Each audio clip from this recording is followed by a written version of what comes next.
바로 어제 이 시간이었습니다. 북한과 미국이 물밑에서 직접 비밀 대화를 진행해 오고 있다는 소식 저희가 전해드렸죠.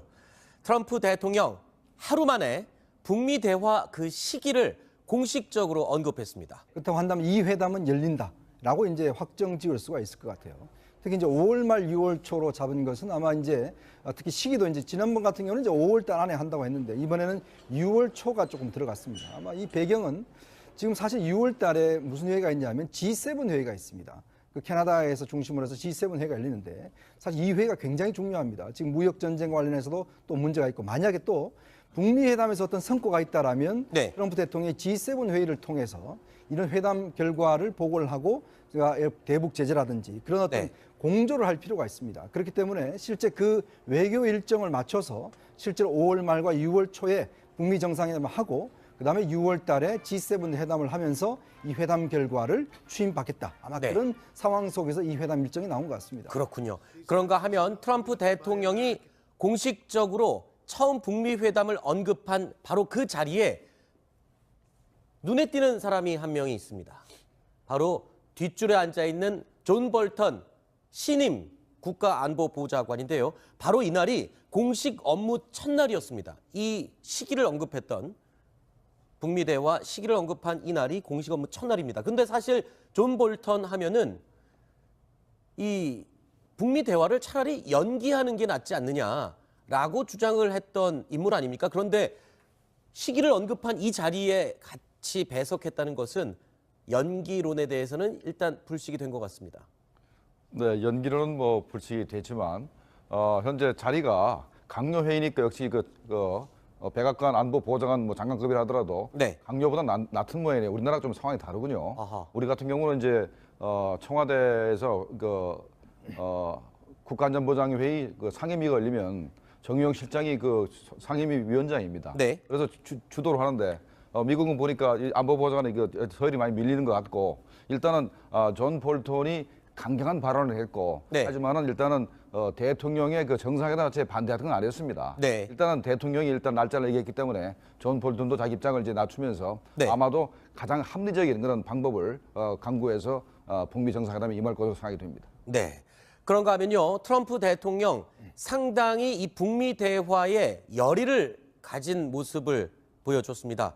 획기적인 대북 제안을 마련해라라고 지시를 했다고 하는데 그렇다면 트럼프 대통령이 꺼내들 획기적인 제안은 과연 어떤 내용들이 있을 수 있을까요? 저희가 몇 가지 추측을 해보았습니다. 미국 정상회담 장소를 미국으로 한다는 뜻인지 아니면 그 회담이 끝난 다음에 북한에 대한 그런 보상 차원에서 김정은 위원장을 미국으로 초청해가지고 뭐 상당한 경제적으로 지원하는 건지 제가 드리고 싶은 말씀은 후자겠죠. 정상회담은 정상회담대로 하고 그 이후에 공식 초청을 해서 정상 대 정상으로 만나겠다. 자, 제가 볼 때는 획기적 제안을 해보라는 얘기는 말이에요.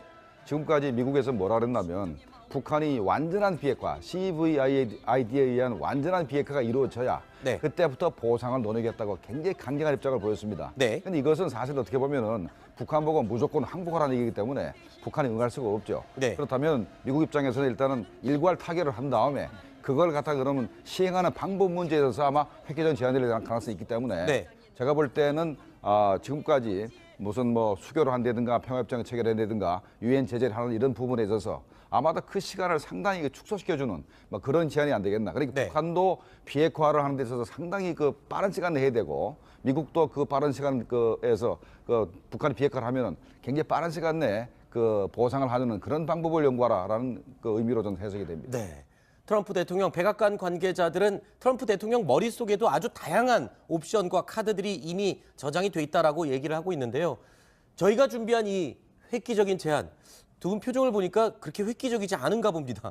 일단은 어떻습니까? 이현정 의원은 이 미국 공식 방문 초청 요 세 가지에 대해서 저는 트럼프 대통령의 지금 머릿속에 저것보다 더 큰 게 하나 있습니다. 그래요? 그게 뭐냐면 바로 11월 중간선거입니다. 그러니까 트럼프 대통령의 정책 운명을 결정할 11월 중간선거가 있기 때문에 본인의 국내 정치 생명이 걸려있는 선거죠. 사실 중간선거를 어떻게 보내에 따라서 바로 탄핵 국면을 어떻게 이겨낼 것인가 이런 게 이제 있기 때문에 사실 트럼프 대통령이 이제 재선 캠프를 가동을 했지 않습니까? 자, 그러면 트럼프 대통령 입장에서는 재선에 가야 되고 그러려면 탄핵이 당연히 않아야 됩니다. 네. 그러려면 중간선거에 승리를 해야 되고 네. 모든 이런 것들이 이루어지려면 바로 중간선거 승리를 해야 되는데 그러려면은 이 성과가 11월 전에 나와야 됩니다. 네. 그러니까 그러려면 트럼프 대통령 입장에서 보면 지금 이제 북핵 문제에 대한 일괄 타결과 함께 저런 경제 지원, 자유경제 특구 공동개발 이런 그 미국 초청이 바로 11월 전에 어떤 면에서 보면 가닥이 잡혀야 됩니다. 네. 그러기 위해서는 제가 볼 때는 아마 트럼프 대통령이 만약 김정은이 획기적인 조치를 한다라면 저는 과감한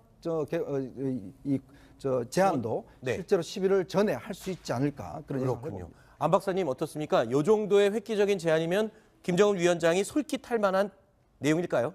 틀림없이 솔깃할 만한 제안이죠. 네. 제가 볼 때는 경제 원조 지원, 그러니까 뭐 돈을 집어준다든지 차관을 준다든지 이런 것보다는 아마 자유경제특구 공동개발, 저것은 상당히 미국도 북한도 관심 가질 만한 것입니다. 왜냐하면 아하. 지금 중국과 미국이 지금 무역 전쟁이 치열해지면서 세계의 공장인 중국의 시장을 미국이 상당히 위협받고 있지 않습니까? 네. 뭔가 값싼 노동력과 값싼 상품을 만들어낼 수 있는 지역이 필요한데 그걸 김정은에게 제안해서 자 북한에서 값싼 상품을 만들어서 미국에 수출하라, 뭐 다른 또 나라에 수출하라 이런 제안을 하면은 뭐 김정은도 좋고 그것이 또 평화적인 뭐 나름대로 기대는 또 하나의 언덕도 될 수 있고 이런 측면에서는 트럼프의 제안이 김정은에게 상당히 구미를 당기리라고 봅니다. 네.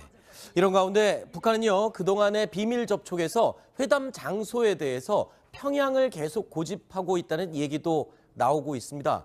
그런데 미국 입장에서는 또 평양을 그렇게 탐탁지 않게 생각을 하는 것으로 또 알려져 있죠. 그래서 평양으로 자꾸 오시라는 김정은 위원장의 제안에 미국 측에서는 그 반박 논리로 이렇게 얘기했다고 합니다. 우리는 미국을 방문하려면 평양 시내에 600에서 700명 정도의 관계자들이, 보안 요원들이 평양 거리를 며칠 동안 누벼야 되고, 그리고 또 미국 캐딜락 수십 대가 성조기를 꽂고 평양 거리를 돌아다녀야 하는데 그거를 과연 북한이 감당해낼 수 있겠냐? 이건 무슨 말입니까? 그 미국의 성조기가 평양 거리를 활보하는 것, 이건 굉장히 상징적인 의미가 있는 거죠. 그렇죠. 과거 이제 김일성 주석이나 김정일 위원장도 사실 사망하고 그 금수산 의사당으로 들어갈 때 다 이 캐딜락을 타고 간 건 사실이지만 만약에 트럼프 대통령이 평양에 나타나면 하는 게 아니라 수십 대의 그런 캐딜락이 태극기를 성조기를 꽂고 움직이니까 뭐 평양 시민들이 약간의 환영 행사도 해야 되고 이것은 북한이 지금까지 유지해왔던 반미 기조가 통째로 무너지는 현상인데 그렇겠죠. 또 다른 면에서 반전해서 생각한다면 또 김정은이 그걸 잘 이렇게 엮어가지고 자 미국이 항복을 해서 우리한테 이렇게 찾아왔다 이런 식으로 엮어낼 수 있겠지만 과연 김정은으로서 그런 자신감과 통이 큰 행동을 할 수 있겠는가 이게 대해서는 좀 의문이 가는 것이죠. 네.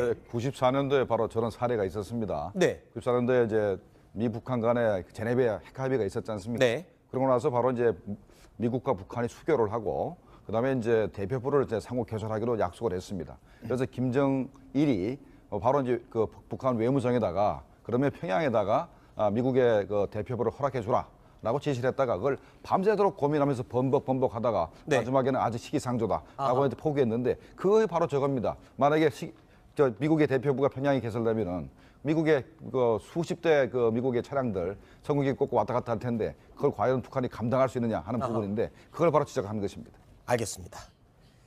자, 이렇게 김정은 위원장, 트럼프 대통령 모두 각자의 홈그라운드에서 회담을 하기를 바라고 있습니다. 하지만 이 양쪽 모두 어려울 수 있다는 전문가들의 분석이 나오고 있습니다.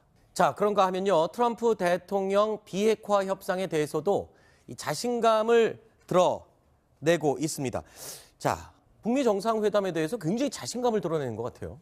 일단 트럼프 대통령 입장에서는 예전에 했던 정상회담과는 정상회담 없었죠. 사실 예전 회담과는 좀 다르다는 인식을 할 겁니다. 왜냐하면 북미 정상이 처음으로 일단 만나는 거 아니겠습니까? 그리고 또 이제 지금 회담의 장소 문제도 여러 가지가 나오고 있지만 아마 미국 입장에서 본다면 아까 제가 말씀드렸지만 트럼프 입장에서는 정말 이 11월 선거가 절대절명의 선거이기 때문에 이번에 어떤 북미 정상회담에 뭔가 결과물을 내야 됩니다. 자, 그러기 위해서는 사실은 이제 평양이나 워싱턴 같은 경우는 사실 아까 빅터차 교수도 이야기했지만 상당히 힘든 경우가 있거든요. 네. 자, 그렇다고 한다면 양쪽에서 그래도 어느 정도 만족할 만한 장소 아마 그걸 찾아낼 겁니다. 네. 그걸 찾아낸다면 주로 이제 북한 입장에서 보면 자신들의 대사관이 있는 지역, 네. 뭐 그런 걸 선호를 하겠죠. 그리고 이제 자신이 또 움직일 수 있는 지역. 지금 사실은 북한의 비행기로 움직이는 지역이 동남아 지역으로 사실 한정돼 있거든요. 그렇죠. 그렇다면 북한이 움직일 수 있는 지역, 대충 그런 지역 내에서 아마 선정이 가능할 텐데, 그러니까 트럼프 대통령 입장에서는 이번에 보면 실제로 김정은 위원장도 정의용 실장을 통해서 뭔가 의사를 전달했고, 네. 그 전에 남북 정상회담이 또 열리지 않습니까? 우리가 적극적으로 견인해낸다면 충분히 아마 결과물은 있을 것이다. 그렇게 예상하는 것 같습니다. 네.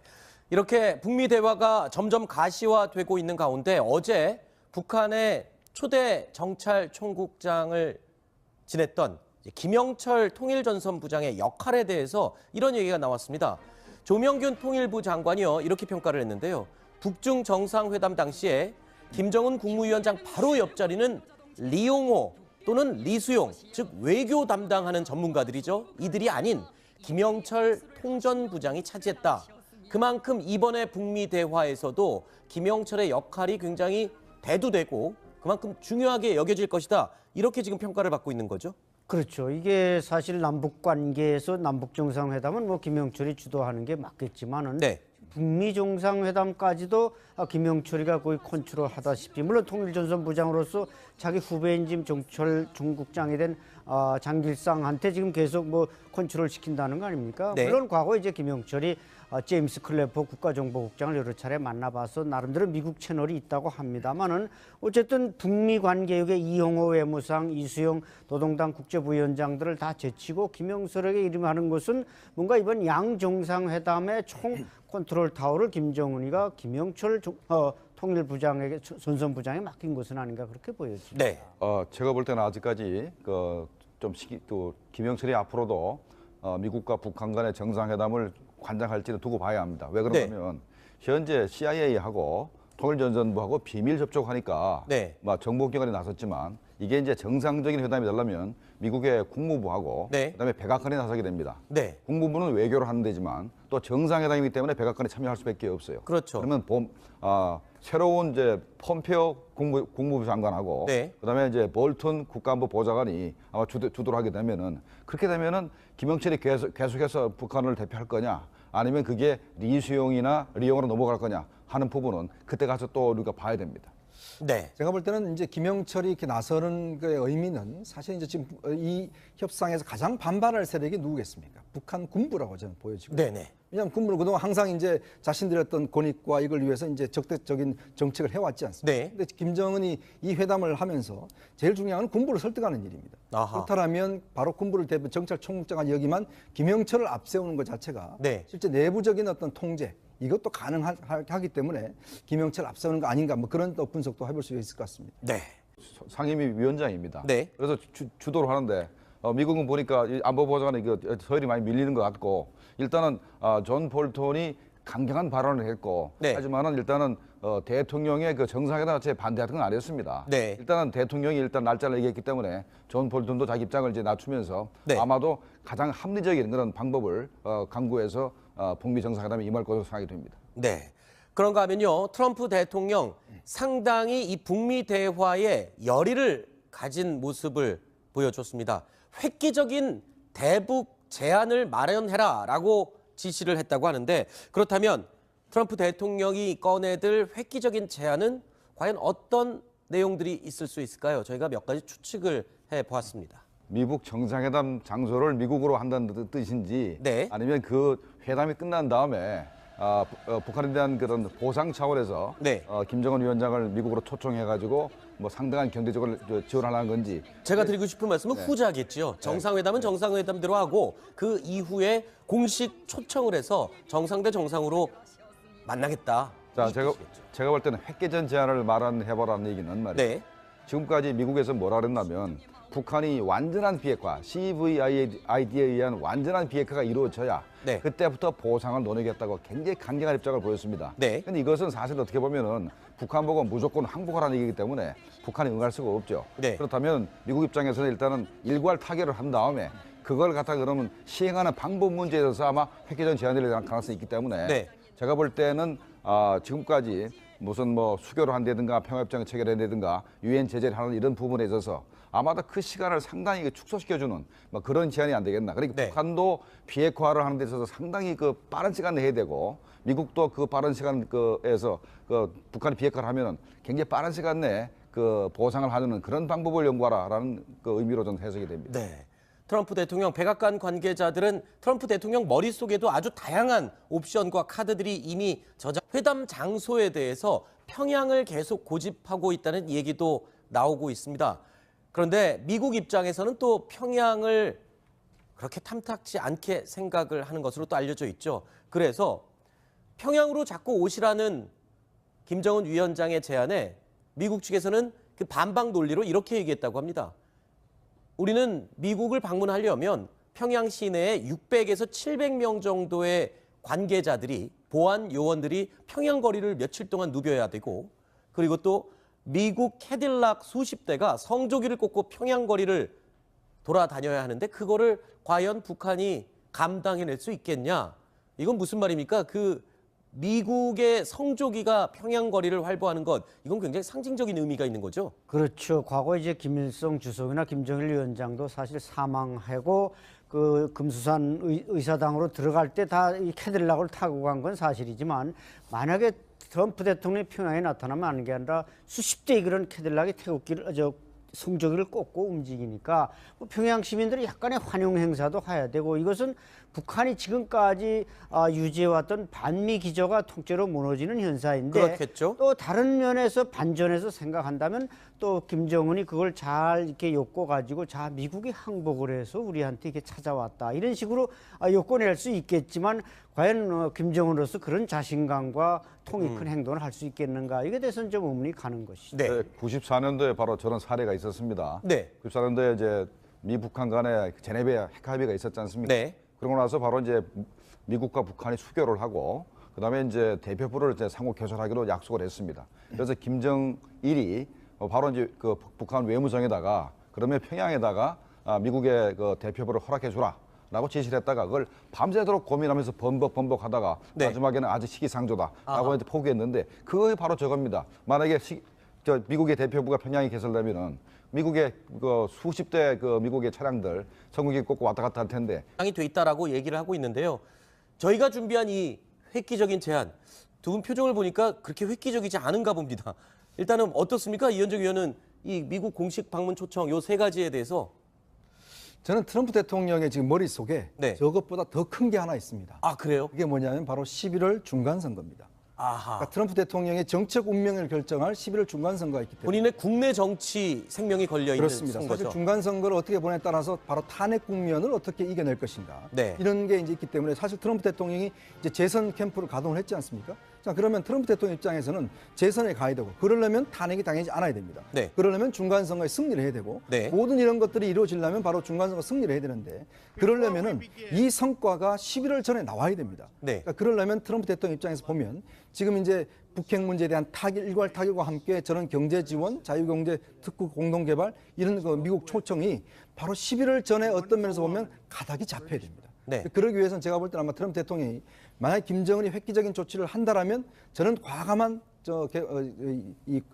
제안도 네. 실제로 11월 전에 할 수 있지 않을까 그런 생각을 그렇군요. 해봅니다. 안 박사님 어떻습니까? 요 정도의 획기적인 제안이면 김정은 위원장이 솔깃할 만한 내용일까요?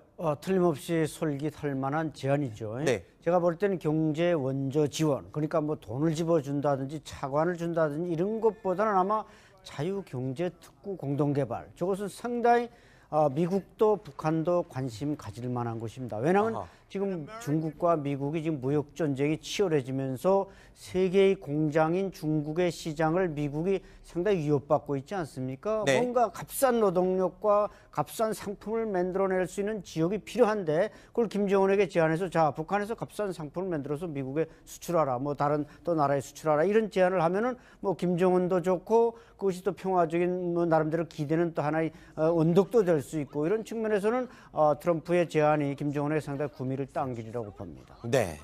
이런 가운데 북한은요 그동안의 비밀 접촉에서 바로 어제 이 시간이었습니다. 북한과 미국이 물밑에서 직접 비밀 대화를 진행해 오고 있다는 소식 저희가 전해드렸죠.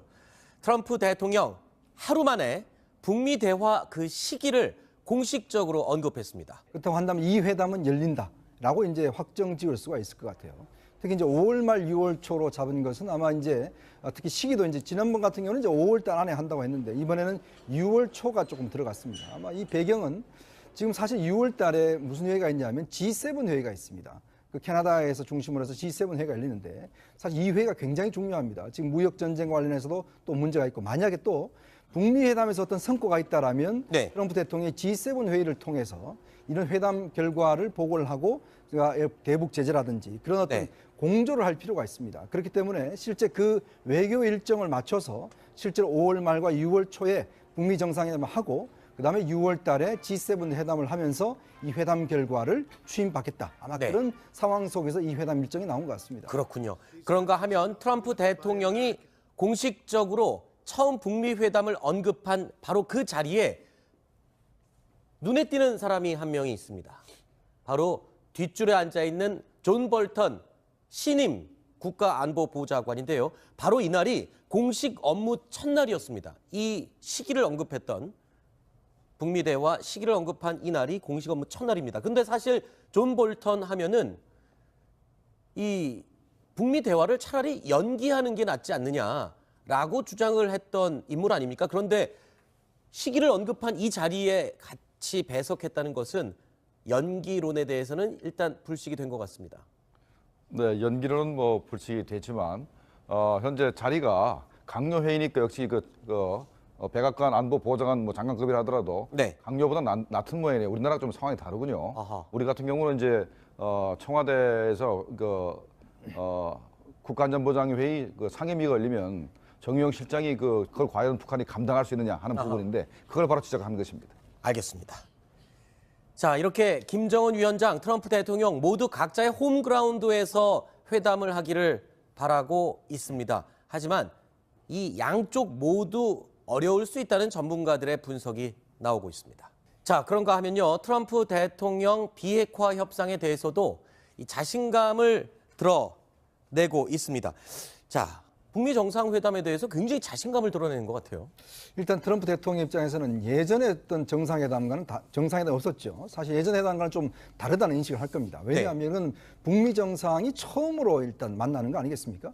그리고 또 이제 지금 회담의 장소 문제도 여러 가지가 나오고 있지만 아마 미국 입장에서 본다면 아까 제가 말씀드렸지만 트럼프 입장에서는 정말 이 11월 선거가 절대절명의 선거이기 때문에 이번에 어떤 북미 정상회담에 뭔가 결과물을 내야 됩니다. 자, 그러기 위해서는 사실은 이제 평양이나 워싱턴 같은 경우는 사실 아까 빅터차 교수도 이야기했지만 상당히 힘든 경우가 있거든요. 네. 자, 그렇다고 한다면 양쪽에서 그래도 어느 정도 만족할 만한 장소 아마 그걸 찾아낼 겁니다. 네. 그걸 찾아낸다면 주로 이제 북한 입장에서 보면 자신들의 대사관이 있는 지역, 네. 뭐 그런 걸 선호를 하겠죠. 그리고 이제 자신이 또 움직일 수 있는 지역. 지금 사실은 북한의 비행기로 움직이는 지역이 동남아 지역으로 사실 한정돼 있거든요. 그렇죠. 그렇다면 북한이 움직일 수 있는 지역, 대충 그런 지역 내에서 아마 선정이 가능할 텐데. 그러니까 트럼프 대통령 입장에서는 이번에 보면 실제로 김정은 위원장도 정의용 실장을 통해서 뭔가 의사를 전달했고, 네. 그 전에 남북 정상회담이 또 열리지 않습니까? 우리가 적극적으로 견인해낸다면 충분히 아마 결과물은 있을 것이다. 그렇게 예상하는 것 같습니다. 네.